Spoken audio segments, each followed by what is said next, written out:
first conversion would be hotels to residential because they already have the bathrooms in them. Office to residential is a much heavier conversion cost, right?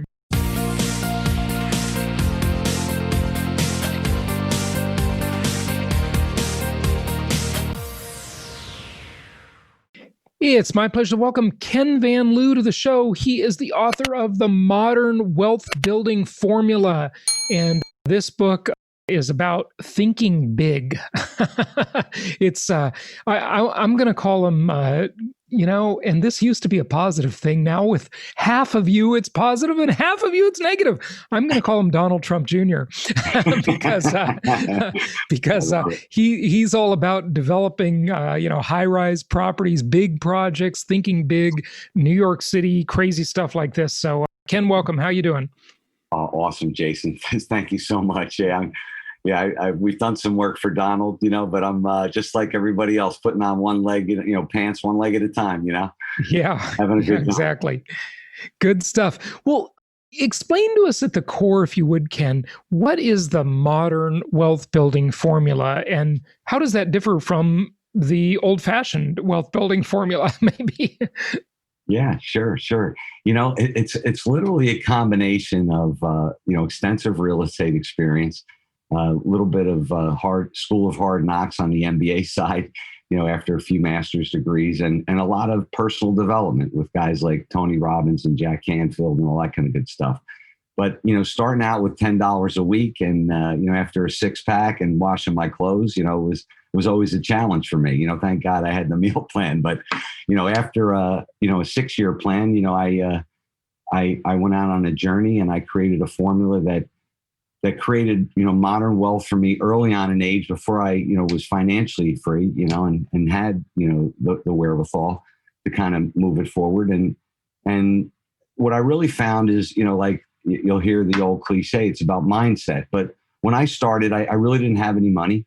And I was fortunate to, get a job building skyscrapers early on the waterfront. And, in watching that, I always figured, well, you have to be born into the family. But, around 1997, I decided to take a leap. And, it was after winning a site design award, how would I create modern wealth? So I always figured, if Robert Allen could buy a house with no money down, I could build a skyscraper using other people's money and other people's experience. But through personal development and, me being able to find, fund, and facilitate large deals, and to put together a system where people could use it, it really created a whole new modern wealth process, which included integrity-based influence, process mastery, and sales mastery, which what I consider what makes it a modern wealth building formula. Mm-hmm. Okay, good stuff. And part of that formula, I guess, if we call it the money part or the business part, the sort of direct part, would be syndicating big deals, raising money, finding deals, raising money for them, and developing them, right?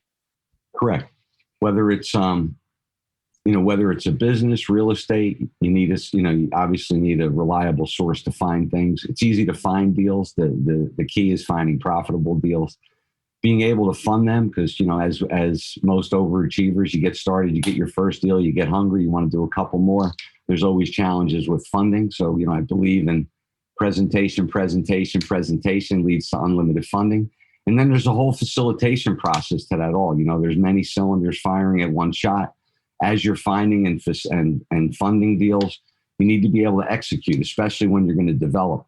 If you're buying, large complexes, buy and hold, there isn't as many moving parts. Of course, you have the value add component, but when you're developing real estate, during that whole finding and funding and facilitating, when you're getting into conceptual designs, et cetera, you really start to build that project on paper.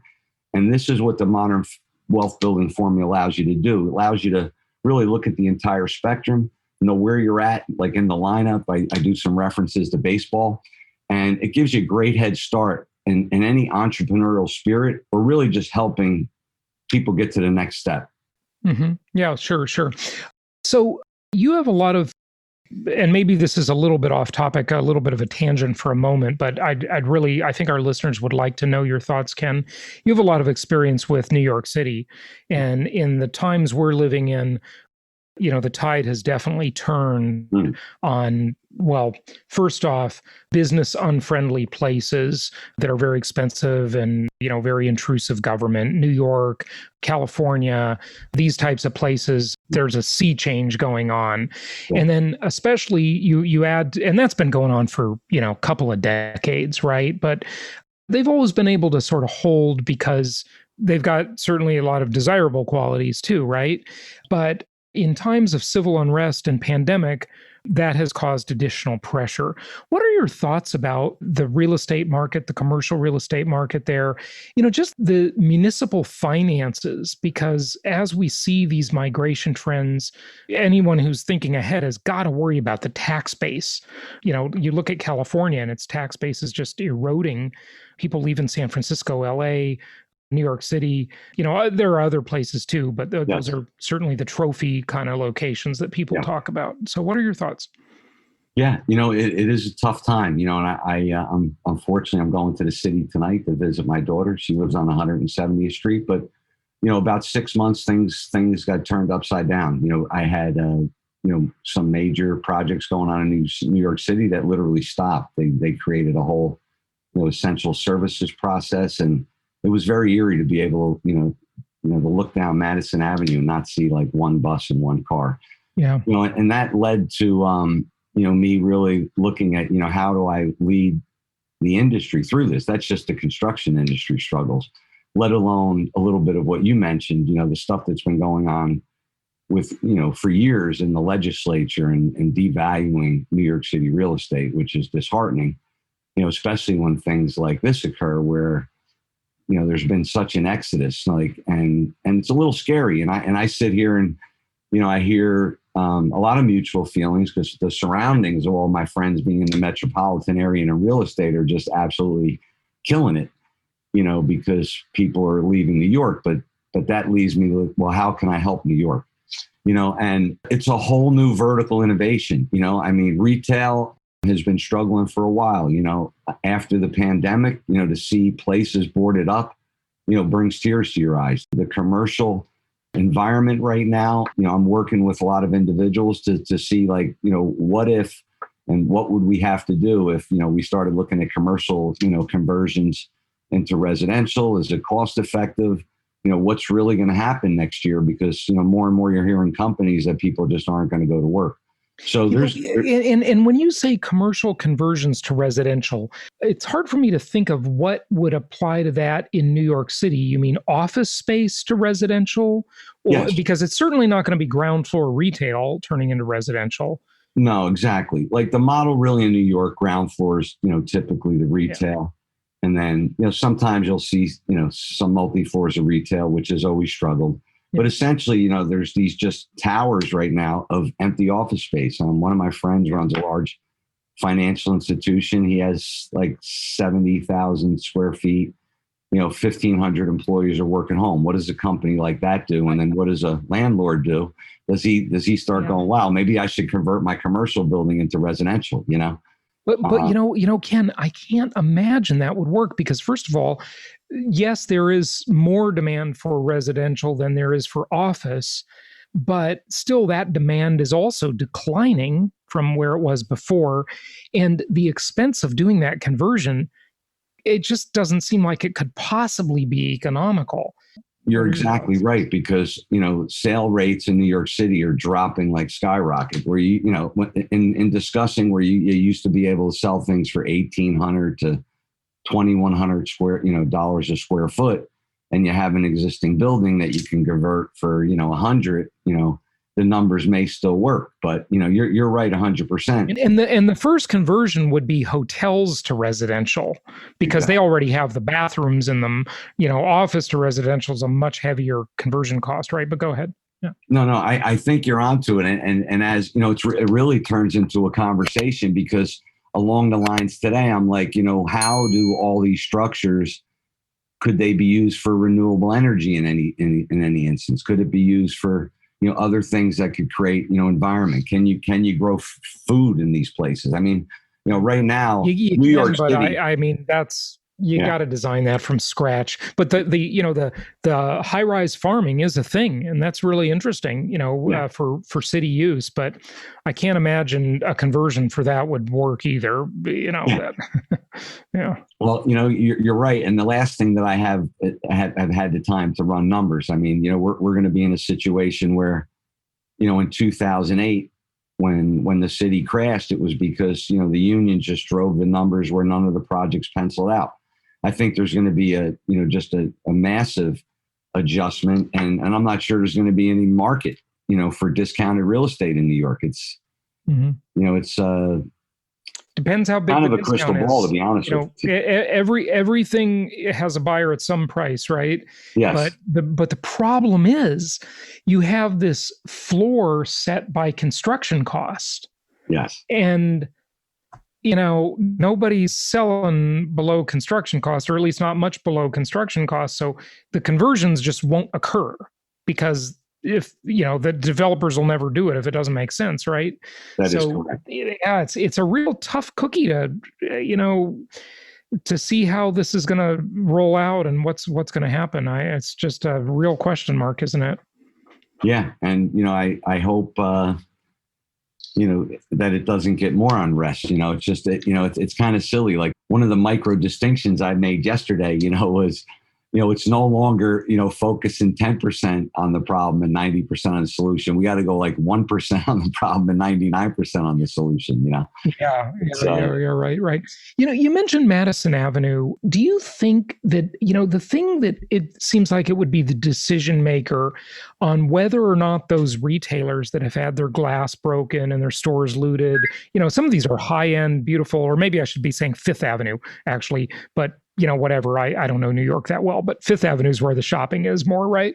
And so it seems like it won't even be a decision of the retailer of whether or not they want to reopen. It's going to be a decision of their insurance provider and whether or not they can get insurance again.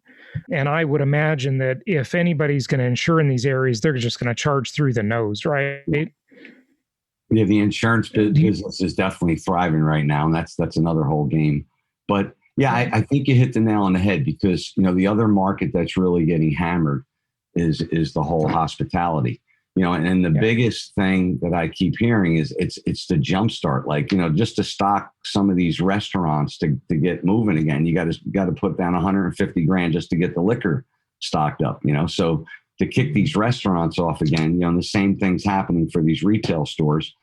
And then the market, with people losing their jobs isn't pushing them to open either, so, the real decision makers are going to go, are these, flagships cost effective, which in most cases on Fifth Avenue, they are, but there have been, a lot of retail stores that you see are going under, hand and foot. So it should be interesting, Yeah. What are we going to do with malls? That's the other thing. See, that didn't apply to New York City, right. But in the more suburban shopping mall market, yeah. I mean, Ken, I don't know. I'm not an expert in this and I haven't really had a lot of time to study it, but I just don't see a very effective conversion for shopping malls. I see how, Amazon can buy the Sears big box in the mall and use it as distribution. You got a lot of parking for vans, you got a big box there. You can turn that into a distribution center. But the rest of the mall, I mean, what are you going to turn that into? Office? Nah, it doesn't work that well. Residential? Nah, it doesn't work that well. I mean, I just don't know what works in there. And maybe I'm not seeing it, or I haven't seen the conversion plans that would work. Certainly you can bulldoze it and use the land, but that's hugely expensive to just start from scratch, right? Yeah, and some of the ideas that I originally had, you see some of the things they've done in China, but some of those places there are also vacant. So whether you try to create some type of destination with a footprint that you already have, I don't think you'd ever hit the highest and best use. And it's not like those, mall sites are going to go cheap, Yeah. But, well, they might go really cheap. We'll see.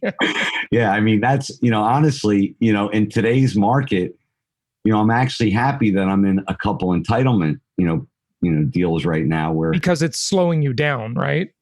well, it's slowing me down, but it's still positioning for nice value, with markets that I think, are still there, Mm-hmm. but it's very select. Self-storage is doing real well.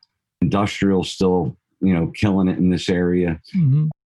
And residential strong outside. Wondered, that's interesting you mentioned self-storage. I'm glad you brought that up because I've looked at that asset class extensively. I have not done a self-storage deal yet. So far, I really just like housing, but I'd say after housing, self-storage is my second favorite.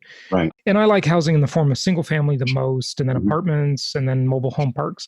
But I kind of wonder how self-storage will fare ultimately. And here's what I mean by that. Just thought experiment with you for a moment. If we have, millions of people moving from cities to suburbs, now suddenly they've got a 2-car garage or maybe a 3-car garage. They've got a bigger home with lots of space. They can get their junk out of storage and now put their junk in their house again, right? So what happens to self-storage? I don't know. It's sort of hard for me to understand that one. Yeah. It's interesting because, I've studied and I've driven in a lot of like garages and tried to get out of the car and, realize like there's just not a lot of space and, people like creating shelves and, people accumulate a lot of stuff. There is a multiplier that I found, based on residential density. That's pretty accurate. I mean, the biggest issue that I'm finding with self-storage is that your competition, in this one area that I found, which is quite interesting. It's kind of like a little island in a very, a very rich area where it will absorb, say, 30 to 40,000 of typical storage. But what's marketable there is large storage where people can come and like put their 5 cars or their boat, have a little mezzanine with the bar, hang out. Yeah. They buy these, for a few $100,000. They allow you to lower your debt on the self-storage. So, right. But the climate control and self-storage is strong, at least in the Jersey market, and the Arizona markets I've also looked. Yeah, really interesting. Well, what else do you want people to know? Anything else you want to share from the book, or anything in general? Just share it with us. Maybe questions I haven't asked you. Yeah, I think if you're interested in real estate or any type of business, the modern wealth building formula really give you a whole new outlook on a different approach that works. It enables you to, find, fund, and facilitate any type of business, any type of real estate. I've tested it and proven it with wholesaling, fixing and flipping, commercial buy and holds, high-rise development, entitlement work. And it's just, it gives you the motivation and the ideas that just you may not see, gives you a new vision and change your vision, change your life. Good stuff. That's Do you have really a website you want to share with people, Ken? I do. I'm easy to find. Go to kenvanliew.com. You can click on Discover Now, give you some free goodies, and reach out to me, get in touch with me. I'd love to talk to you. Excellent. Good stuff. Ken Van Liew, thanks for joining us. Thank you, Jason. Thank you very much.